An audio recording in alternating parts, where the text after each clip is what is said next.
Hi, I'm Jonathan Hafetz, and welcome to Law on Film, a podcast that explores the rich connections between law and film. Law is critical to many films. Film, in turn, tells us a lot about the law. In each episode, we'll examine a film that's noteworthy from a legal perspective. What legal issues does a film explore? What does it get right about the law, and what does it get wrong? How is law important to understanding the film, and what does the film teach us about the law and about the larger context in which it operates? This episode, we look at Syriana, a 2005 geopolitical thriller written and directed by Stephen Gaghan, based loosely on former CIA case officer Robert Baer's memoir, See No Evil. The film weaves together multiple storylines that involve a CIA agent, a U.S. energy analyst, a major transnational law firm, and an oil-rich Persian Gulf kingdom. Syriana tackles complex themes of corruption, power, and terrorism from a distinctly post 9/11 vantage point. It also suggests how law operates in a transnational setting and how it seeks, but often fails, to tame the forces of ambition, greed, and power that drive the oil industry and America's role in it. With me to talk about Syriana is Margaret Peggy McGuinness, a professor at St. John's University School of Law and co-director of St. John's Center on Comparative and International Law. Peggy is a leading scholar of international law and has published numerous articles and books on international human rights law, international security and the resolution of armed conflict, and the role and influence of international law in the United States. Peggy also serves currently as chair of the Council on International Affairs at the New York City Bar Association. In addition to her scholarship, Peggy has significant international experience, including work as a special assistant to former Secretary of State Warren Christopher and in the private sector. Welcome to Law on Film, Peggy. Great to have you back on the podcast.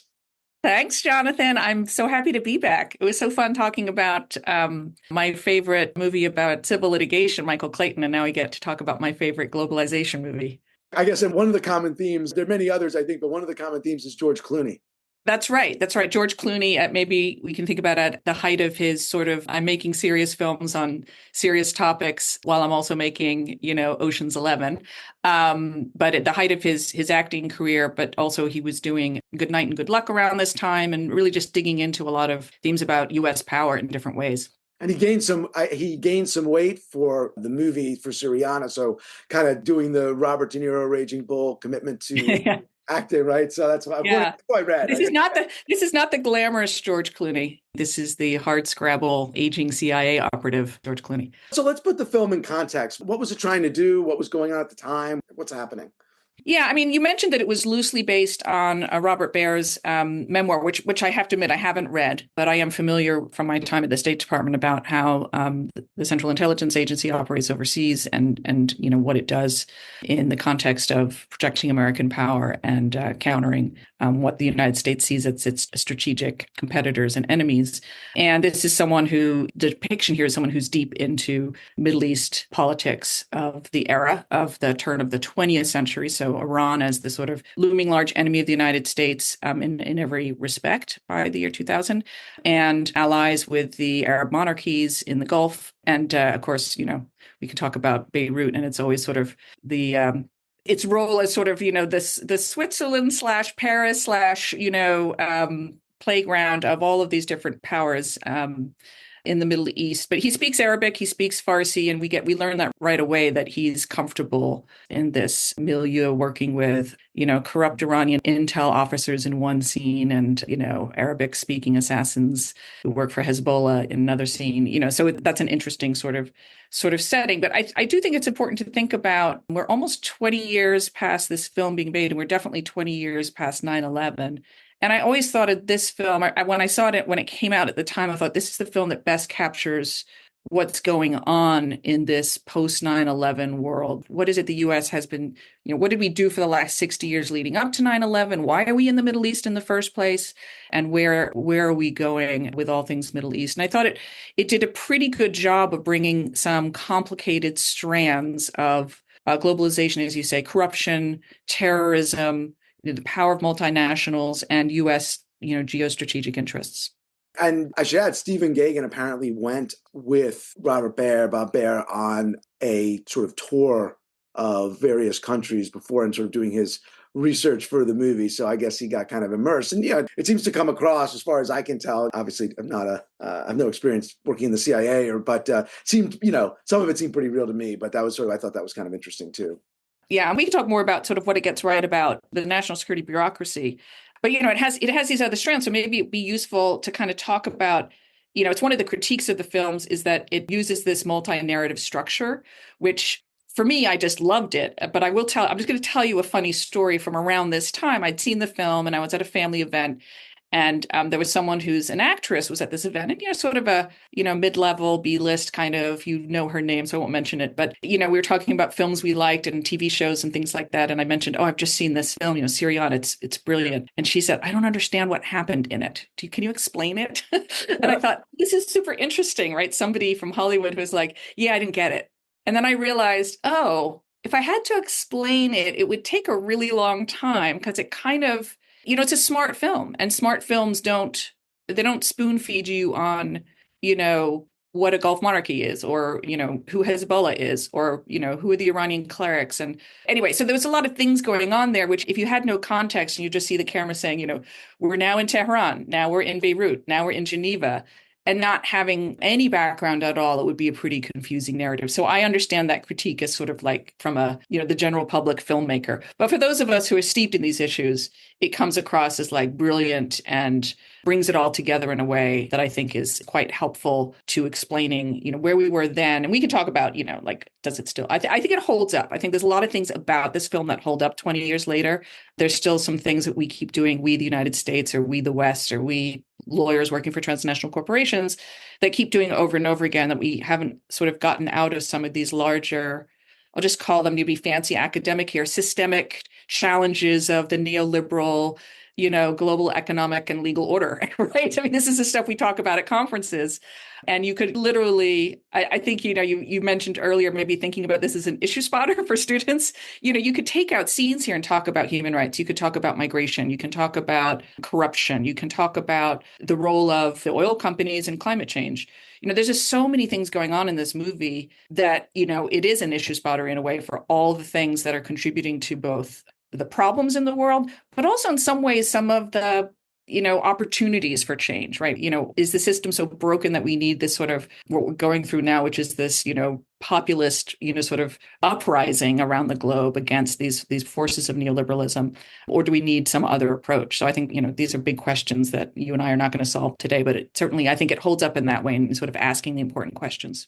And so, yes, we talk about those multiple storylines. So let's try to zoom in more. We can talk about the four main ones, and we have on each one and talk about them. There's a CIA subplot, there's the capital markets and energy derivatives trader line, and then we have the corporate law and power transnational corporations. And then lastly, we also have the sort of Persian Gulf kingdom storyline. Well, why don't we start with the CIA subplot? We've got George Clooney, modeled roughly on former CIA agent Bob Baer. What's going on with this subplot?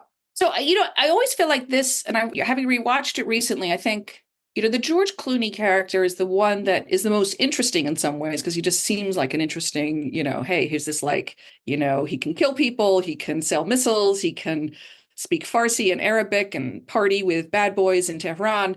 That's a pretty interesting skill set, right? That's why spy movies are popular. But it's not it's not James Bond. He's sort of the anti-hero, right? The opposite of the James Bond character. He's tired. You can sort of see his physical decay. And he seems lost, right? He seems lost in terms of what he's doing. And I think that's reflective of kind of the post-Cold War, national security apparatus of the United States. People trying to find the sort of, central purpose. It was very easy during the Cold War. Those of us who were trained to go into U.S. government service or wanted to go into U.S. government service, you studied international relations, you read George Kennan, you understood the founding pillars of containment. And I entered the United States State Department literally the last year of the Cold War. So everything was like, we know what we're doing. We know what the general plan is. We know what we're for and what we're against. And then everything kind of melts away. And you have between 1990 and the attacks on 9/11, this sort of like real chaos in terms of realignments and thinking about, who are our strategic partners? What is the point of the Saudi partnership absent the Soviet Union? What is the point of the relationship with an emerging Russia and so on? And you see this in, there's sort of a lot of back conversations in the scenes that involve the George Clooney character, including one where he's dragged up to the Hill for what looks like a select committee on intelligence briefing. And you hear one of the senators or congresspeople, it's not clear which chamber we're in, say, well, we're friends with the Russians now. We're friends with the Chinese now. Iran will be liberalized soon. And the Clooney character's like, what are you talking? He's sort of look on his face like, what are you talking about? That's not how I see things. But he realizes he can't say it exactly that way. And his bluntness about, the bad dudes that he deals with on the day to day is not welcome in those policy discussions. And that's where he's kind of now like, where do I stand?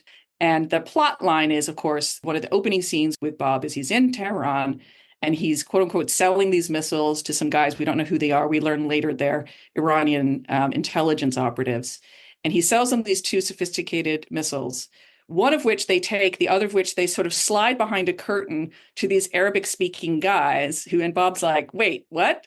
Who are those dudes? That I didn't think I was selling it to those people. Where are they from? And it's not until much later that we see that missile ends up in the hands of that little terrorist cell in Syriana, right? So it's much, much later in the movie we find out that it's been diverted. But it's clear that Langley, right, CIA headquarters, doesn't want him to make any noise or fuss about what happened to this quote unquote other missile. And so that leaves a big open question as to, who knew what when? He was kept in the dark. Did they know about it in advance? Was it just carelessness? You don't really get an answer to that question, but it's clear that he's onto something that is part of a bigger plot line, which then connects his plot line, right, to the Christopher Plummer plotline, which is, the sort of the cat's paw, as they call him in the movie. And I love that expression, this sort of power broker of Washington, D.C., played just, must have been one of his last roles. I'm a big fan of Christopher Plummer. He's such a brilliant actor, but he plays it so deftly and sort of in an understated way. But he knows he's got his finger in every single plot line, that guy, which we find, it sort of all comes together at the end. But it's Bob is, in really a really profound sense, just a bit player in this sort of larger story. Yeah, I really like how you kind of talked about him as an outsider. He does feel actually a little bit kind of like a 1970s era, as you said, anti-hero. He's sort of outside and you kind of see he's done his job, he's done as well, but he's kind of been, he's thought he was serving his country in some ways, but as comes out in that scene towards the end with Christopher Plummer, he's sort of being like kind of used as a tool to some extent. And we can see at the end, well, a couple of things. One, in that scene with Christopher Plummer, we also see that although he seems a bit, maybe he's lost a step or a little bit off his fastball, so to speak, he is still, dangerous the way he kind of threatens Christopher Plummer when he wants his passports back after the agency marginalized him, right? Yeah, he still knows how to do that dead of night break-in, undetected break-in. Yeah. And then he does try to, kind of turn his power to try to do right at the end. And, talk about when the plots merge, when he tries to prevent the CIA U.S. assassination of the disliked or disfavored contestant to the leadership of Syriana.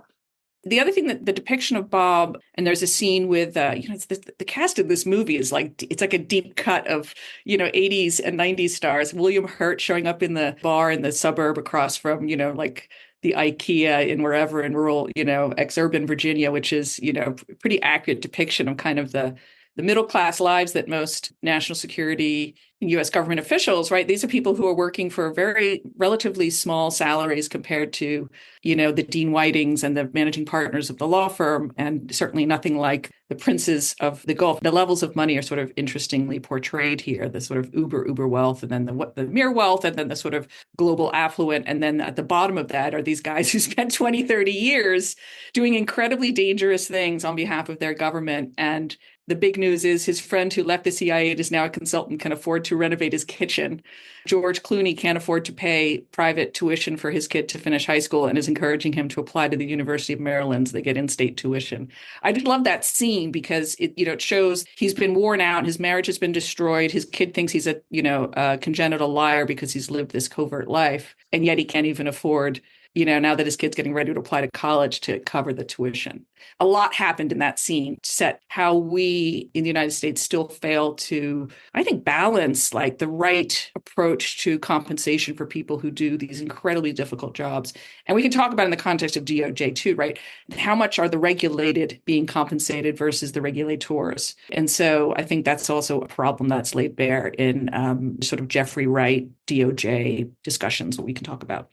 I love it that the scene with William Hurt, right? He goes when Bob Barnes, George Clooney character, is he's sent back to carry out an assassination of the Prince Nasir, right? Who the U.S. doesn't like because it's going to, possibly going to not give them the oil contract or get in their way of the oil that they want. And before he goes into Lebanon, he consults with the William Hurt character, and the William Hurt character tells him, if you're going to go in, you got to clear it with Hezbollah.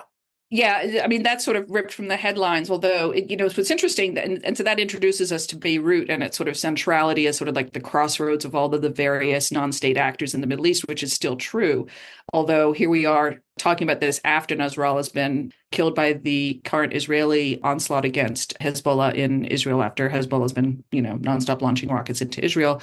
So Hezbollah is significantly denuded, but man, they are an organization that has survived for a very long time in a very tough area because of the support from Iran. And but it's interesting to see that, right? You sort of get that vibe of Clooney being driven through the streets to a neighborhood that's controlled by they don't tell you that it's Nasrallah, but it kind of looks like Nasrallah. And they have that conversation about he's got a little operation he wants to do and they're going to clear it. Although then it's sort of like, did they not clear it? And that's where it gets you get into sort of the murkiness of like, who's that guy, Jimmy / Moussaoui?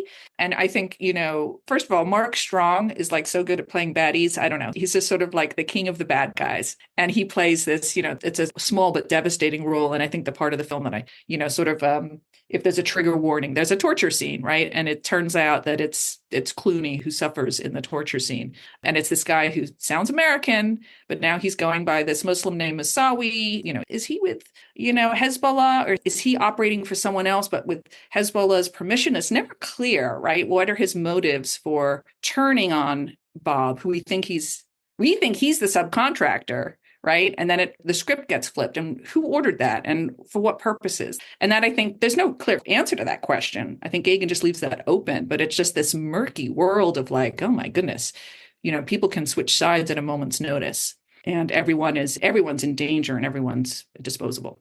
And then Clooney gets, after he's tortured, right, when he then becomes a liability for the CIA, which wants to disown the incident, and they sort of take his passports, they freeze him out. So he's, after all his service, he's sort of become persona non grata. Right. And my understanding is, and again, I haven't read the source material, but I saw a couple of interviews with Bob Baer. I think that's sort of ripped from his own experience, right? So you do something that you think is on orders, and then there's some confusion about, did the people at the top order it? Did they not? Are they trying to now distance themselves from it? And you can then find yourself at the back end of, the wrong end of an investigation, right? And I have seen this happen with State Department people as well. And so it's one of these things where how do we regulate the behavior? I mean, the CIA is in this special case, right? Or all intel, which is what they do is illegal. What they do is lawful under U.S. statutory authority, or should be. But what they do the things that they do are breaches of the law where they do them, right? They break into places and they hurt people and they bribe people and they get people to break the law, right? Steal things, betray their commitments to their home governments and so on for our benefit. That's the whole point of intel operations. But, I'm going to set aside covert military ops. And that's a dangerous place to be, right? If your government abandons you, right? That's an incredibly dangerous place to be. So they don't pay you very well. And then there's the chance that they might change their mind about whether they support you in the end. And I think that's sort of the tragedy of the Bob story. You don't get some sort of interesting, happy story about what motivates him, right? It's kind of like people fall into these things. Maybe they think it's an interesting job. I'm really good at languages. And next thing you know, I have 30 years of lying about what I do for a living. And I think that can happen, right? And so I thought it was a sympathetic portrayal and also left a lot of ambiguities and in a way that I think is appropriate.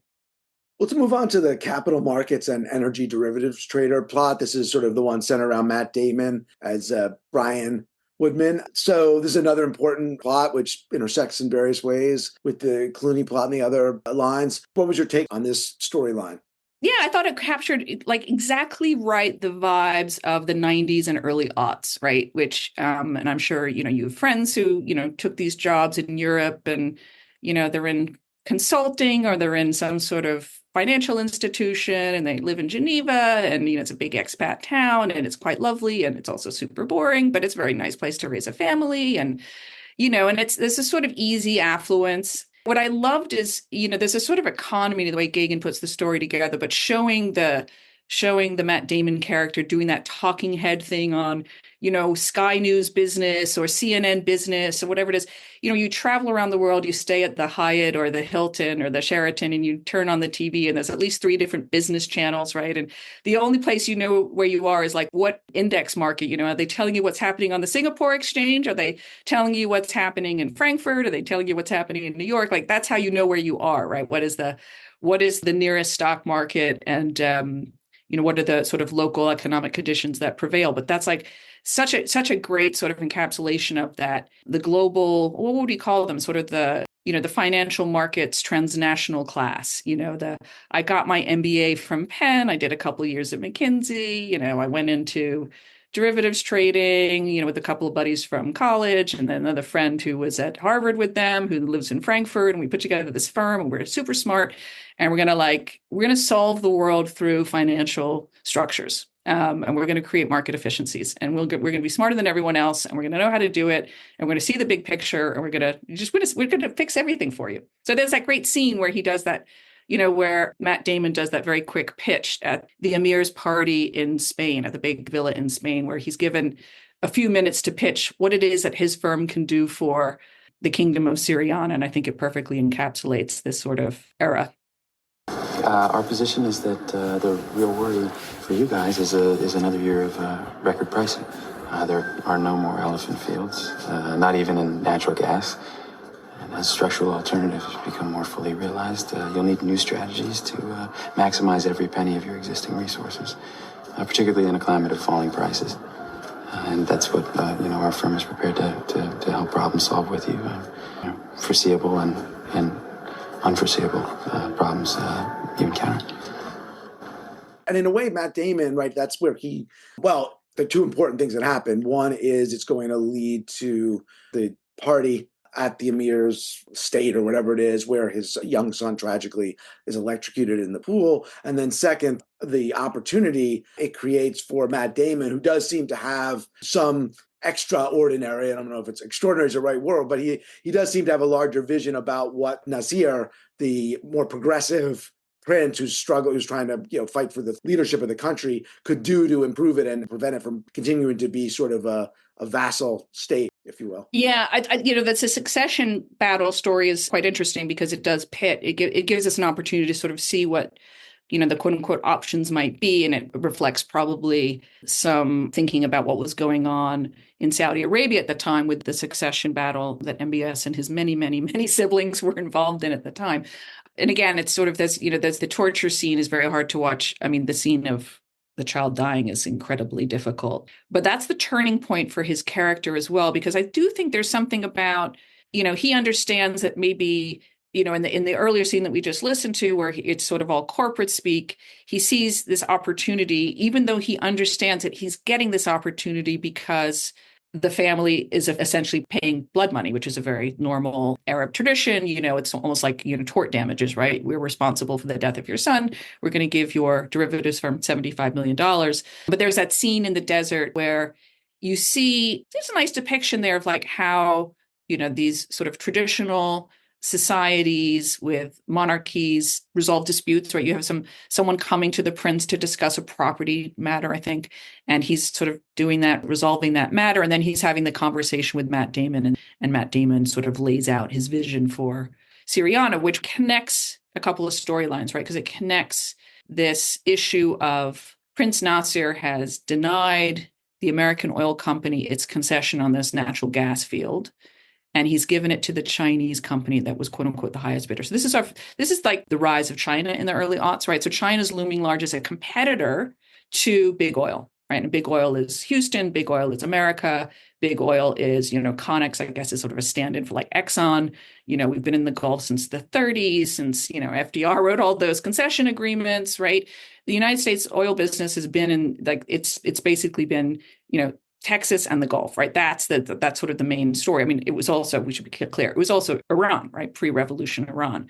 And so part of the story is like big oil's weak, just chomping at the bit to get back into Iran. They've been out since they were kicked out in 79. They're chomping at the bit to get back in. And they're very pissed off at Prince Nasser, who made the decision apparently on this, giving the Chinese this oil concession. But you see Brian sort of connecting the dots on the macroeconomic issues there, that what everybody really needs is to get a pipeline that would bring stuff directly overland into Eastern Europe. I was trying to figure out the map and the geography there and the sort of drawing in the desert, but we'll set that aside for now. But there's sort of a big picture there. I think it gets a lot of things right. But what's interesting, I just wanted to insert this to our conversation because watching the film again recently, I was like, man, they got that totally wrong, right? Which is two things are going on. One is that the Gulf is dominating oil production still in the early aughts. And, protecting Gulf oil production was the rationale that was publicly given by James Baker III when he was, a Houston, the Bushes and the Bakers of the world who came out of the Houston oil milieu, so to speak, right? Big law firms that represent all the big oil companies, some of the Bushes direct investors in these oil operations. But the first Gulf War, the justification was, in James Baker's words, jobs, right? The reason we had to push Iraq back out of Kuwait was JOBS, American jobs, because American jobs are dependent on Gulf oil. Therefore, we will protect Gulf oil at all costs and our allies in Kuwait and Saudi Arabia. Fast forward post 9/11, that's still the case. But, in the last 20 years, the United States has taken over. We're now the number one oil producer, and we haven't put the brakes on any of the global oil production. In preparing for this, I decided to take a look. And it's incredibly depressing to look at the production charts. It's just a straight line up. Production's up in the United States significantly, North America, United States and Canada. It's still up in the Middle East as well. It's up in Latin America. So oil and gas is still the number one way that we're trying to energize our global economy. And, what's completely missing from the film is any discussion of the consequences on the environment. You could have had a fifth storyline about climate change, maybe. Although I do think the migrant story, you could directly connect the migrant story because these are South Asians, these are Pakistani migrant laborers, which is a very accurate depiction of how the Gulf runs its economy, right? The people who wear the pristine white outfits are not doing the jobs. It's the migrant laborers. So I think that's a pretty accurate depiction. And they're very much at the margins, right? Very subject to the whims of what happens with these big contracts. Are they going to keep their jobs? They're not going to keep their jobs. They're going to be deported. Are they going to be beaten up by local security? I mean, those scenes really are hard to watch, but I think a very accurate sort of capture a vibe about South Asian migrant laborers in the Gulf. Yeah, it's interesting to take the climate change layer perspective and put it on what's happening. I mean, I think, there could be a short scene where, they have to leave their village in Pakistan or wherever because of climate change, and now they're working there, and you would have had it. Yeah. So up, it's, and then the line about the jobs in Texas. I mean, that's an explicit reference, right, by Prince Nasir in the movie when I think he's talking to the Matt Damon character, being like, and then, we do something, and then, your president calls up and says, we've got jobs in Texas we've got to worry about. Yeah, I think that's right. That's a good exchange to think about. And the other one is where there's an exchange a bit later in terms of the succession battle. Well, there's a few, and maybe we should talk about in the context of the Whiting Sloan law firm, because I think that's, so, we've sort of talked about around the margins, but I think the story for me, the story that leapt out to me when I first watched it as a lawyer is the Jeffrey Wright storyline, right? He's sort of in a way, the sort of mirror image, well, sort of not quite mirror image to the Bob Barnes character, but we see the world through the eyes of this character, Bennett Holiday, right? And he's the mid-level to senior associate at a fancy DC firm. Obviously, he's, there's a scene where he goes to visit the client and he's the only Black person in the room. He is also male. There are no women in the room, right? So that these scenes are like incredibly accurate and also incredibly depressing. But there's a sort of, Jeffrey Wright is so understated and so great as an actor in conveying so much in his face when he doesn't have lines. So there's not like a clip that we can like play to sort of convey. But what you can see you can almost like see through his eyes and his facial expressions, the gears are turning. What are the compromises he's willing to make to get to the top. And I think it's set out right at the beginning of the film where Dean Whiting, played by Christopher Plummer, is literally pruning his rose bushes. And Bennett Holiday comes, he's been summoned to come talk to the senior partner at the firm about this forthcoming merger. Very big company, Connex, our client, loses a huge natural gas contract in the Persian Gulf to the Chinese. At the same time, a smaller company, Killeen, somehow gets the rights to Kazakhstan, one of the largest untapped oil fields in the world. Big company, our client, merges with Killeen. Justice wants to know how Killeen got those rights. You've been scrutinizing exactly these types of deals. So if there's something to find, I expect you to get it before they do. And come straight to me. Bennett. Sir? At my firm, I have a flock of sheep who think they're lions. Maybe you're a lion everyone thinks is a sheep. So I think this sets up the moral, like, this resonated for me. And I would be super curious to know if it resonated for you. But if you've ever been in big law and you've ever been entrusted to do something for some very senior people at the firm where you know there's a lot at stake, it's, sort of hard in your throat moment. And there are spaces where the ethics are gray, right? There's a lot of spaces in the law where the ethics are gray. And so he's put down the marker to Bennett, he being Dean Whiting, right? This cool patrician power broker. When I saw the film, I immediately thought of Clark Clifford. I just think physically, Christopher Plummer sort of, and folks who don't know who Clark Clifford was, you have to Google him, but, advisor to LBJ and to many, many, many presidents thereafter, and just sort of this eminence grise of the DC bar / power circles and all the power lunch spots in town and the power breakfast spots and all of that. And of course, beautiful mansion in Georgetown just sort of sets it up for kind of like who this character is. And his challenge to, there's the sort of the central purpose, which is we need this merger to go through, right? Connex is this massive US oil company that's recently lost the bid for this project in Syriana. And they've now decided to merge with a smaller, more nimble, I'm going to put in air quotes, originally a wildcatter kind of operation that's now become a behemoth because it won this massive development agreement on an oil field in Kazakhstan. The Tengiz, they talk about the Tengiz oil field.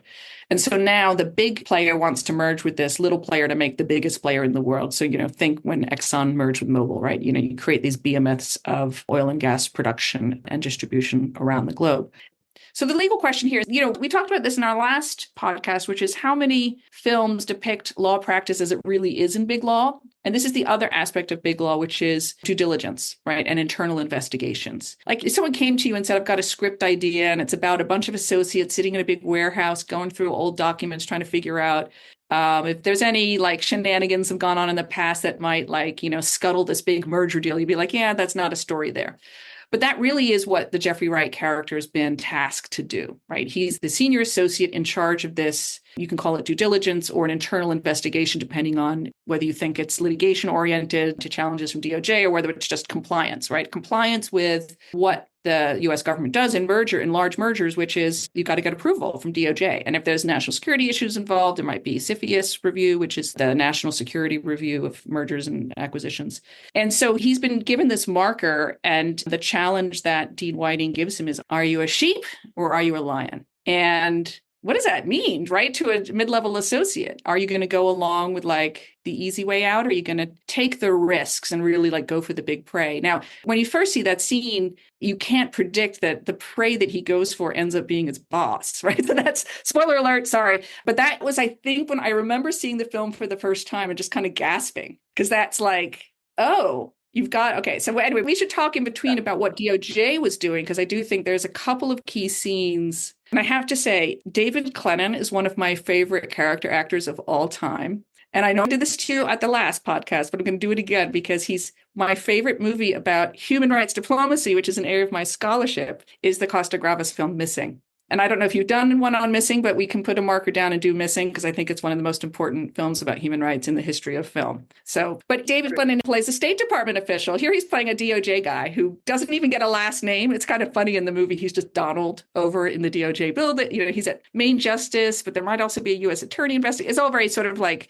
these people at Justice who, he obviously knows Bennett Holiday in their first meeting, but maybe we should play that clip and talk about it on the other side.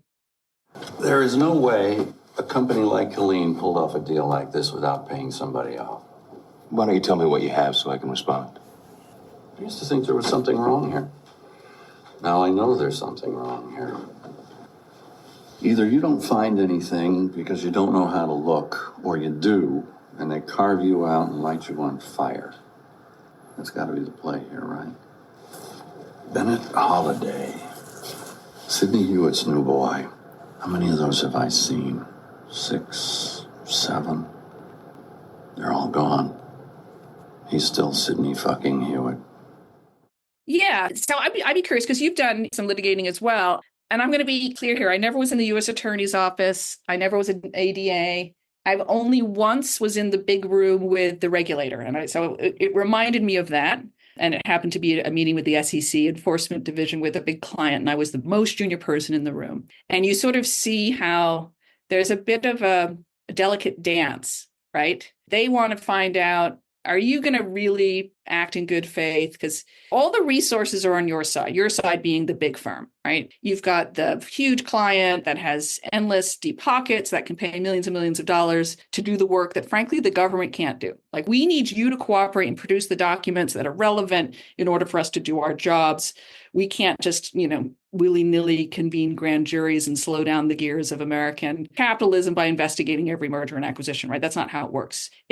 We depend on you to do your internal investigation to assist us in approving this merger, right? And so that's all of a sudden, that, like, again, it just shows the asymmetry of resources. I mean, they do a nice job of again, David Glennon is he's just very good at this. It's like, you already have a picture of him. He's on the phone with the Volvo dealer. Okay, so he's sort of a left of center, really smart lawyer, went to one of the top schools.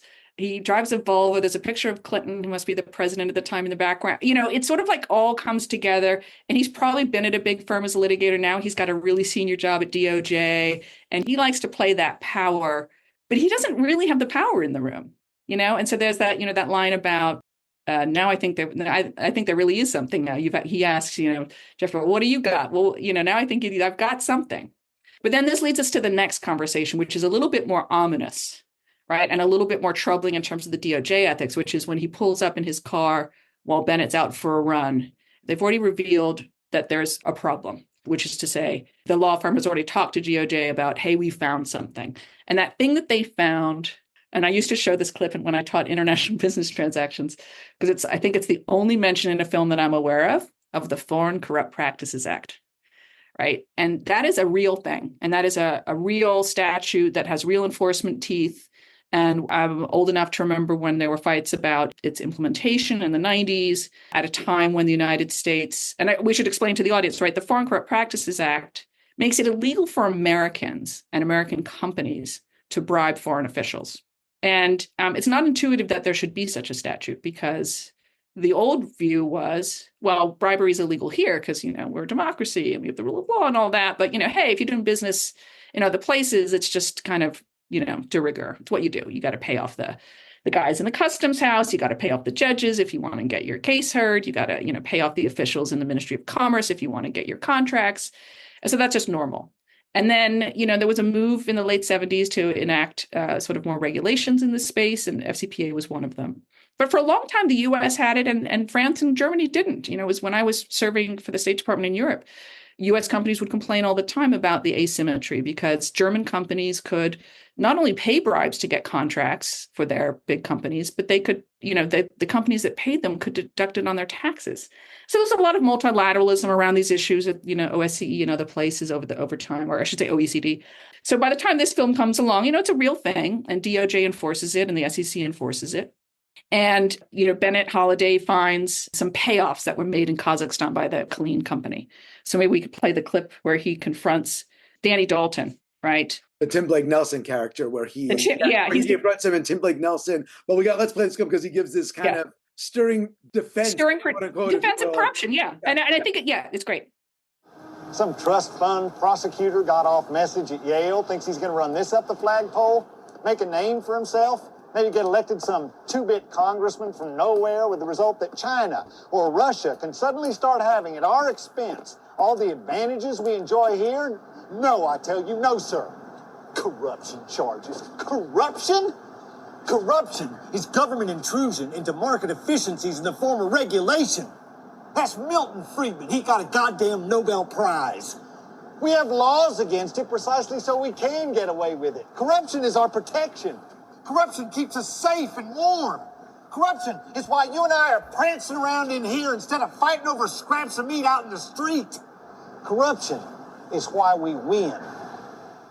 Yeah, I just love this clip because, there's Milton Friedman. There's a clip earlier in the movie where you see his character testifying before Congress about, like the dangers of overregulation and the need to have the free market. And it's sort of plus ça change, right? That's always the sort of right of center, pro-business, all of this money that goes into like deregulation, get the government off our backs.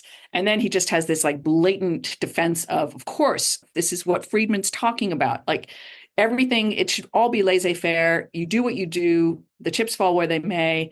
They make it illegal just so we can do it, right? That's the kind of, boy, oh boy, that's a sort of way of thinking about, well, they put these regulations in place so we know what to do to do what we need to do and cover up what we need to do, and so that we can still dominate economically. I mean, there's sort of a lot going on there, but he's such a colorful character.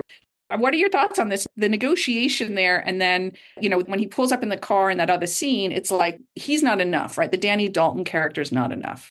Yeah, so Jeffrey Wright character, Ben Holiday, is in this position. He's navigating, right? He's got the direction from Christopher Plummer, the eminent Grease, right? To be a lion, not a sheep. And then from the advice from his boss, right? The partner who's supervising him, Sidney Hewitt. Oh, that scene on the plane. Right on the plane, which is great little scene here.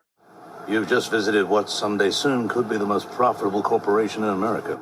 Provided the government approves the merger. Provided we don't start running automobiles on water. And provided there's still chaos in the Middle East. Now the job is find the problem, fix the problem. And if you do not find a problem, then there is no problem.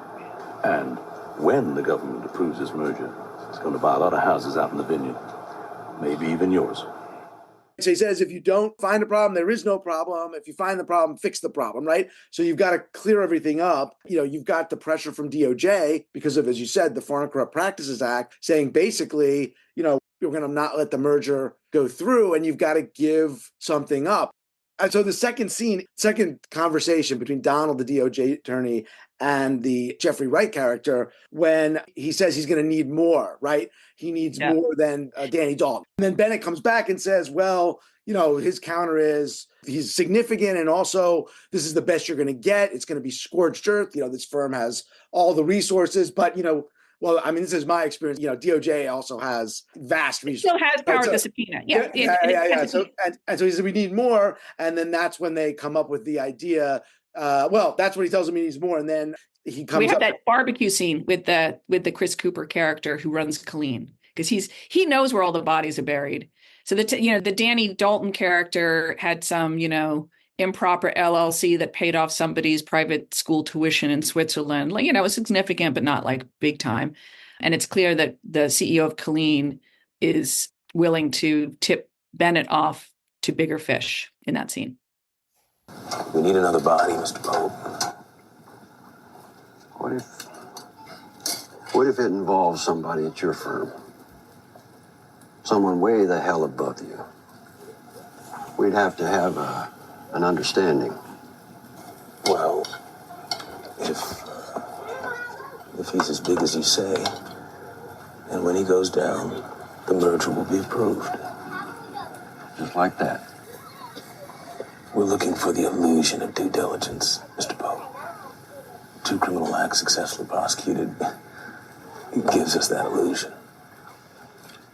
Call me Jimmy. I love that scene. One of the lines I really like is the Jeffrey Wright character says, we don't need due diligence. We just need the illusion of due Of due diligence. And if we give Right. this up, right, it will go through. And Yeah, I mean, it's clear, like the Chris Cooper character, Jimmy Pope, right? I think his name is.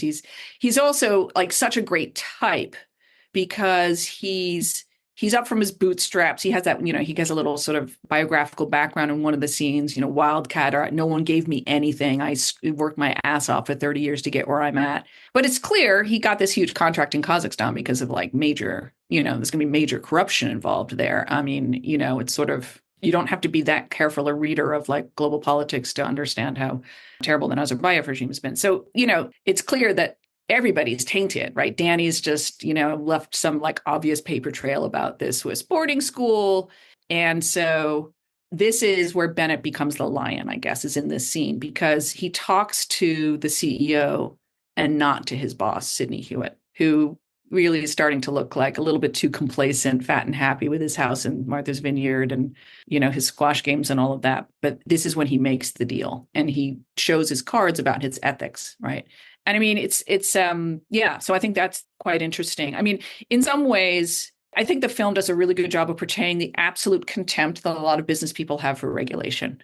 I mean, it's depressing, right? It's a sad statement that there's no sort of appreciation of everything, every single thing that the rule of law did to create these oil behemoths in the United States, that it was the United States government and the lives of people like Bob Baer and military interventions in the Gulf that keep them going. There's no appreciation for the social benefits they get, to use kind of the Elizabeth Warren kind of, we built those roads, like we built those air bases, U.S. taxpayers fund those air bases that protect your interests in the Middle East. We pay for these CIA officers to ruin their personal lives and put themselves at personal risk to protect your interests in the Middle East. There's no appreciation for that at all. It's just get off my back with this freaking Foreign Corrupt Practices Act bullshit, and just kind of terrifyingly ruthless group in that sense. There's nothing sort of interesting or redeeming about the oil men of the year who are gathered at that banquet. You just sort of, it's like a parade of horribles. And you just think, yuck, these are all kind of gross people.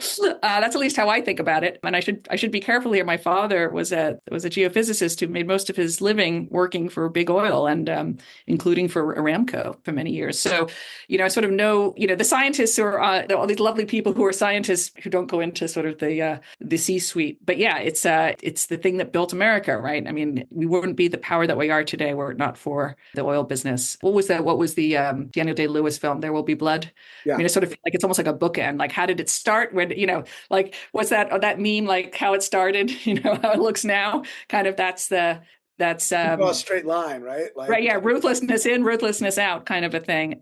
So I think that's where we know you don't yet know exactly what Bennett has up his sleeve, but that's where he takes the turn, so to speak. And of course, the merger is going to go through after he sets up his boss, who's been engaged in like, the thing that he did wrong was not just to sort of pay for private school, but like took a cut of the deal, which is going to piss off the people in the oil companies too. So they have now no interest in protecting this outside counsel who set up his own little stream of income off of the deal. And it's the end of the line for Hewitt.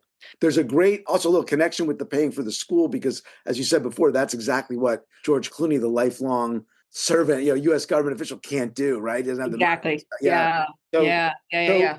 So let's talk about the fourth line, right? With a little more about, we touched on the Pakistani migrant laborers, and there's a character, Wasim Khan, becomes radicalized, and his friend Farouk. What was your kind of view of this storyline? Yeah, I remember from my first watching and rewatching it again recently, I was really taken by how lovely this portrayal is. I really love these characters. I think they are, first of all, the actors are great in it. They're very sweet.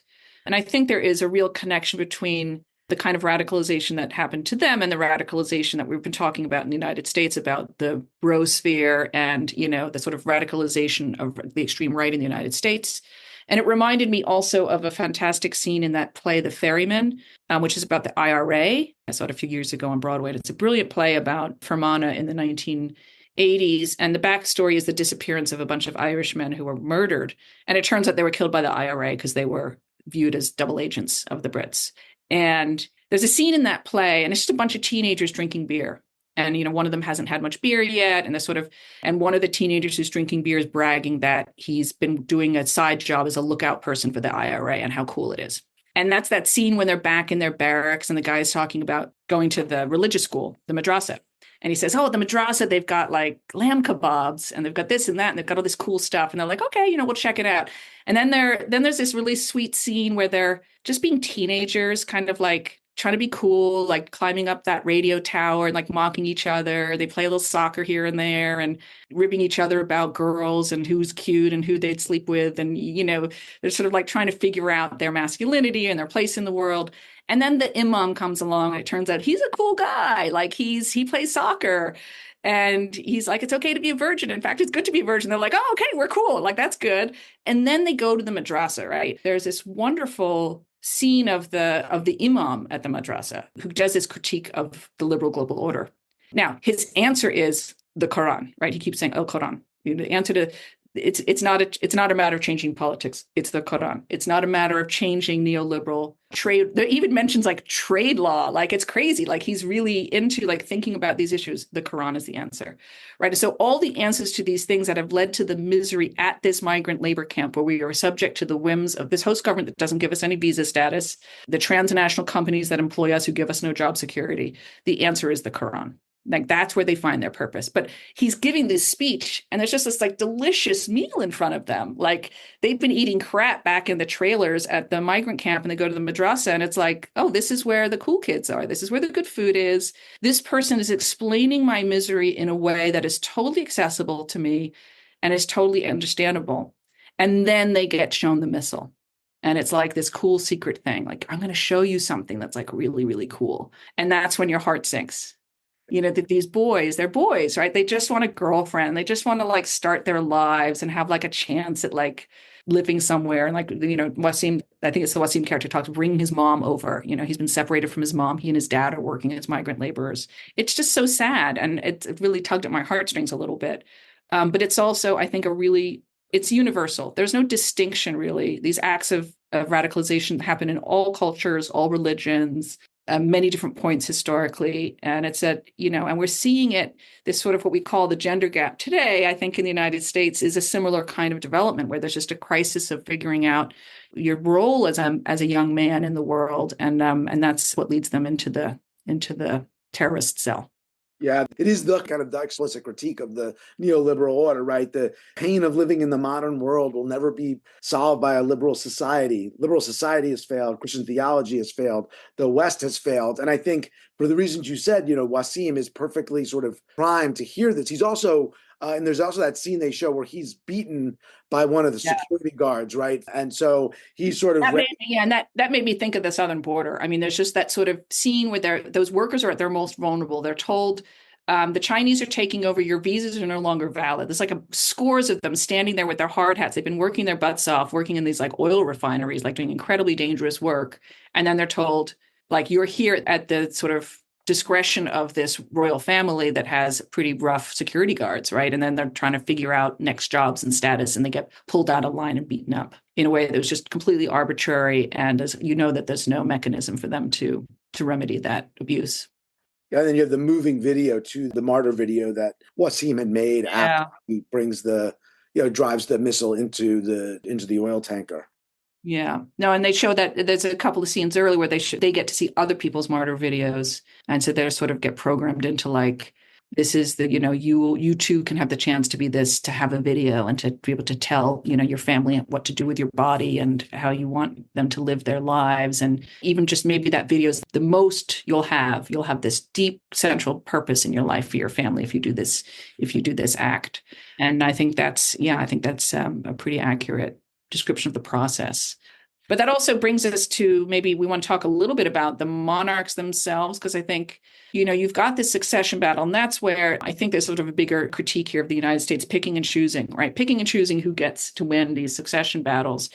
And the younger brother is just such a horrific, spoiled human with his perfect Oxbridge accent on his yacht off of Cap d'Antibes. There's that great scene where we see the younger princeling who, wants the throne over his older brother, Wasim, right, who's the foreign minister. I mean, he's already the guy who's doing the job, and his sort of playboy younger brother's like, no, I want the job. But we then see Dean Whiting, aka, Christopher Plummer, is sitting on the yacht. And I think that scene is kind of Christopher Plummer as sort of embodying the U.S. government. Prince, is there anything that we can do for you? Americans always happy to drill holes in other people's countries. I've heard of you, Mr. Whiting. The cat's paw of the Saudi princes. I know your brother, the foreign minister. He's very bright. I know your father, too. He threw the second creepiest party I've ever been to in Washington. And as far as I can see, you could probably use a bit of the cat's paw yourself. Second-born son, so beaten down by his family, he can't even tell me what he wants when he's asked straight out. A grown-up baby who's afraid of his brother? And maybe he wants to be king? Maybe. Well, Prince, are you a king? Can you tell me what you want? I mean, this is, it's a literal scene because he's like we use that expression a lot. Oh, that person has so much power. They're a real kingmaker. Like he's literally making the king, right? He's choosing who's going to take over when the king retires, who's, we see from a couple of scenes is like aging and has some sort of chronic health problems. And what we don't know, I think at that time, is how this ties in with Bob Baer's story and how critical it is to get Prince Nasir out of the picture. Right. And so that I think is the thing that's probably the most confusing. And I feel like it made more sense to me on the second watching. Like, why does Bob Baer end up at the scene, the sort of penultimate scene of the demise of Prince Nasir? And, Bob put everything together, and sort of, he knew that they wanted Nasir out because he'd been told to assassinate him. And then he kind of has a change of heart and decides he's going to go to Syriana to warn Prince Nasir or that something bad is happening. And it's happening, I guess, the sort of immediate backstory is there's like a coup, there's some sort of decision making is happening, and there's going to be a sort of struggle, and whoever gets there first is going to win the prize. But unbeknownst to Prince Nasir, the United States is actually targeting him for a targeted assassination. And they've already set that up, right? Because there's an earlier scene where they talk about when Bob Baer is told that he should go assassinate him or arrange his assassination, Moussaoui, in Beirut, they give him a portfolio that says, oh, he's the guy who's supporting the terrorist cells. So he's the guy we've got to take out. He's the bad actor. And you can read into this, like, who in the Gulf monarchies was supporting al-Qaeda directly versus indirectly. And so there are some sort of attempts to kind of put it together with the 9/11 story, I think, there, but it wasn't so clearly delineated in the storyline. I think it's confusing for a watcher to sort of figure that out, that Nasir wasn't funding terror cells, at least we don't think he is, but the CIA is telling Bob Baer that he is, and they've got now a paper trail that will justify them using what the United States did use and still continues to use, which is targeted assassination for those that are leading. As one of my friends in the government said, there's always someone at the top of the list. You kill the person who's number one, and then the person who's number two goes to the top of the list, right? And so the kill list for al-Qaeda, it was like a running list. People keep moving up the queue. That's that horrific drone strike scene. Yeah, I thought the merger of the lines was really effective, right? And in a way, like it's kind of looking back towards 9/11, but also kind of looking forward to what would be kind of the drone war period that the film is the beginning of, where you have the drone strike on Prince Nasir. By the way, played brilliantly by Alexander Siddig, or Siddig. I'm not sure if I'm saying his name. I love him. He's in Peaky Blinders, one of my favorite shows. Yeah, exactly. Really good, really good. So the drone strike on him, and the U.S. views as a threat to their geopolitical strategic interests, and then at the same time intersected with the terrorist attack by the alienated Wasim on the tanker, right? And on the Connex tanker, yeah. Yeah. And so you have like the kind of, things sort of spiraling towards U.S. policy leading to more terrorism in its own way.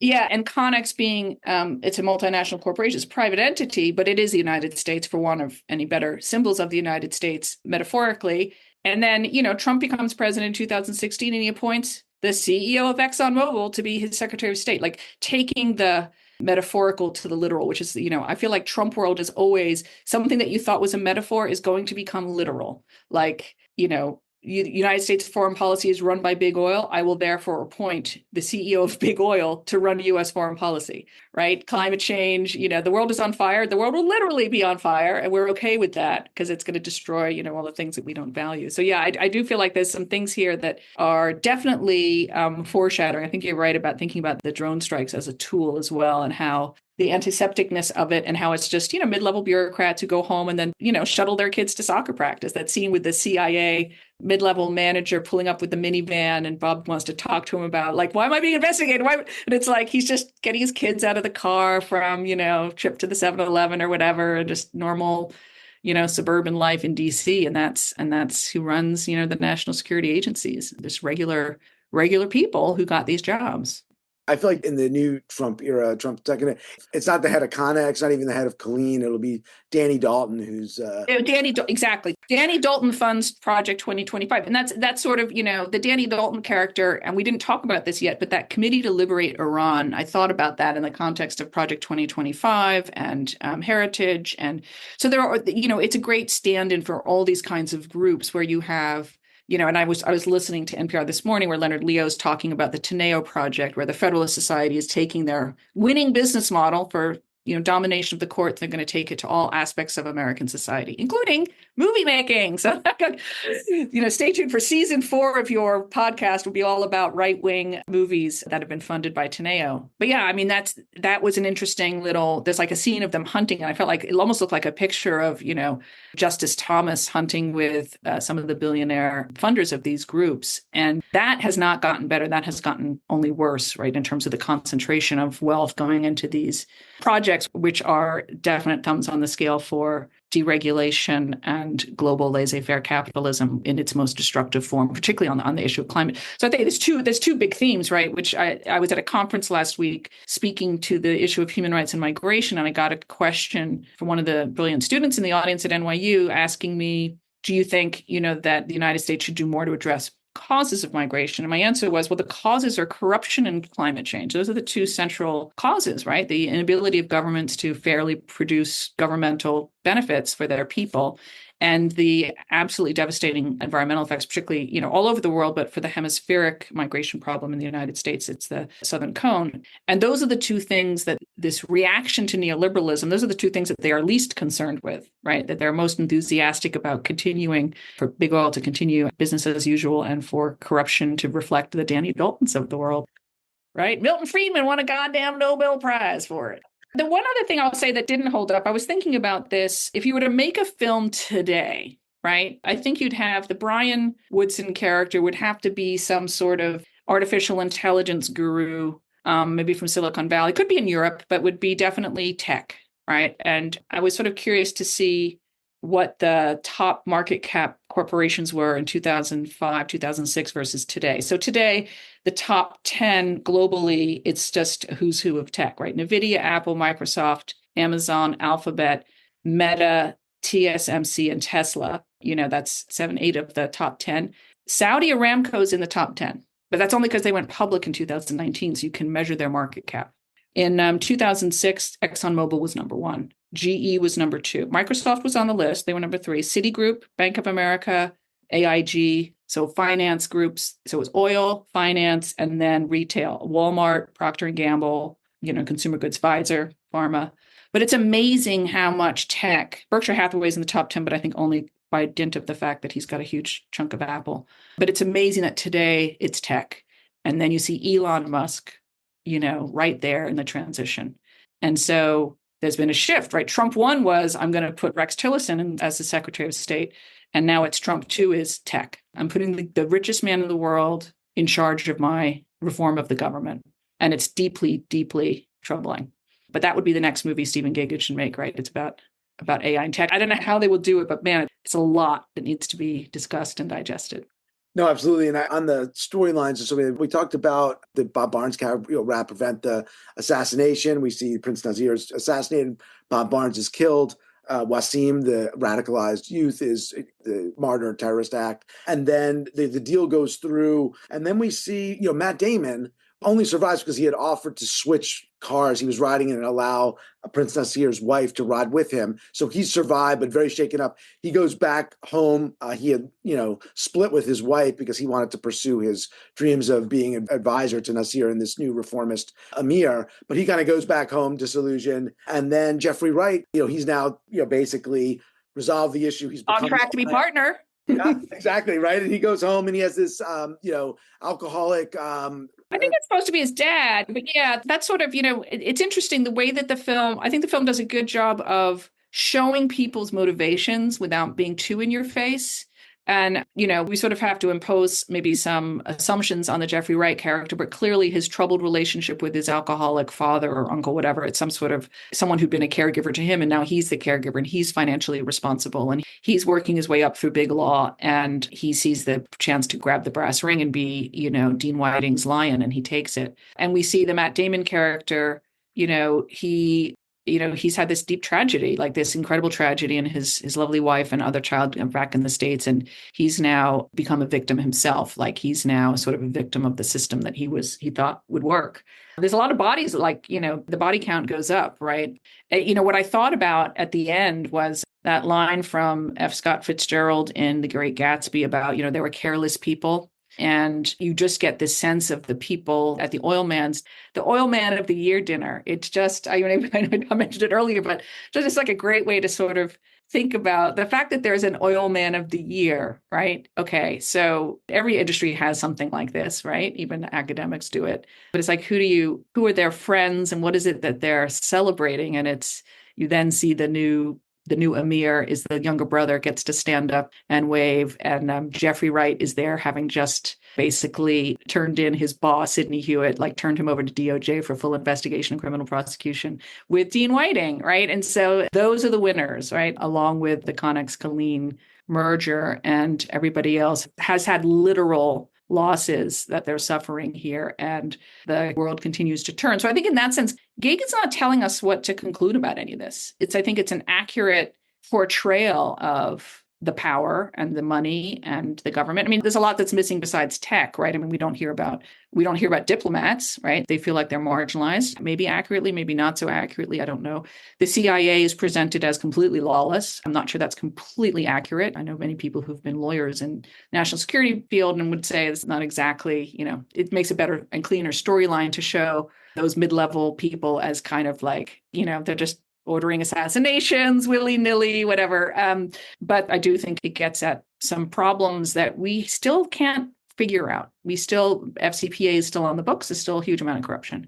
We have government oversight of big mergers. We still have mergers that are probably too big, from an antitrust point of view and from all other points of view.